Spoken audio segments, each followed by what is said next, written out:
Hello, this is my minivan. It's a 2001 Town & Country 3.8 liter all-wheel drive. I bought this thing on Craigslist a couple years back in a very sad state. It shook. Engine had a blown head gasket. I have done several modifications. That is a brand new block. I paid $480 for this van, and then I put a $3,000 brand new block in it. And I've done a whole bunch of other upgrades. It has a return system, boost referenced frickin' Holley, or no, it's a Hellcat fuel pump in the back, in the tank, already wired up. It does pump to the front. I'm in the process of actually wiring it up last couple steps, but I do have a full-time job.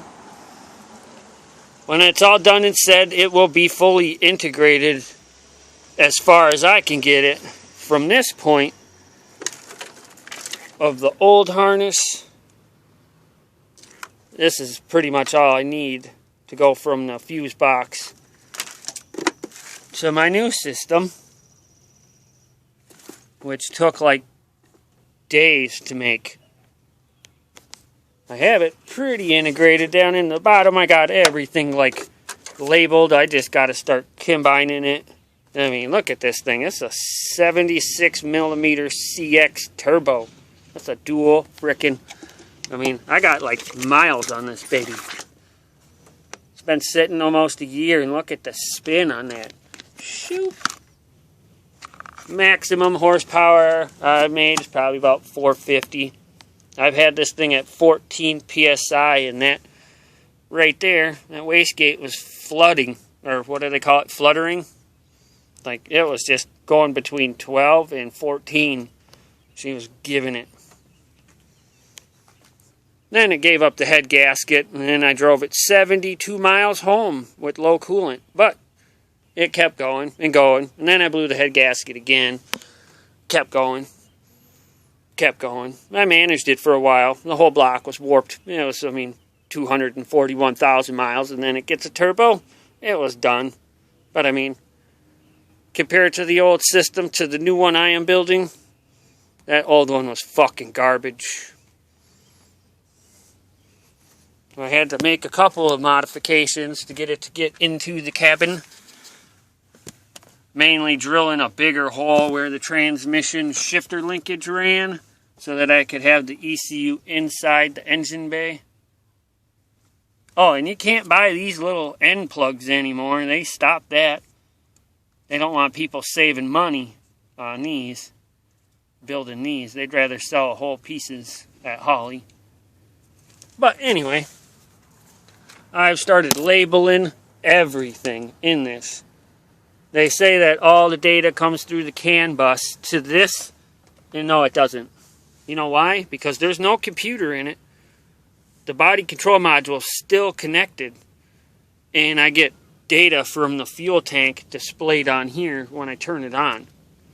So, out of all these wires, that's this purple one, white and purple, CAN bus, all these other ones actually are from different sensors.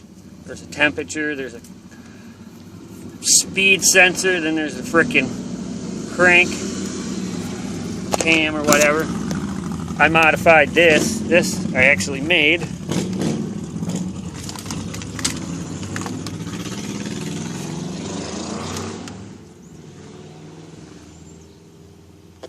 This was a factory steering wheel shroud. Then I 3D printed gauge holder. I had to use software to cut it off at the bottom so I could meld the two together. But it actually works. It fits right on there.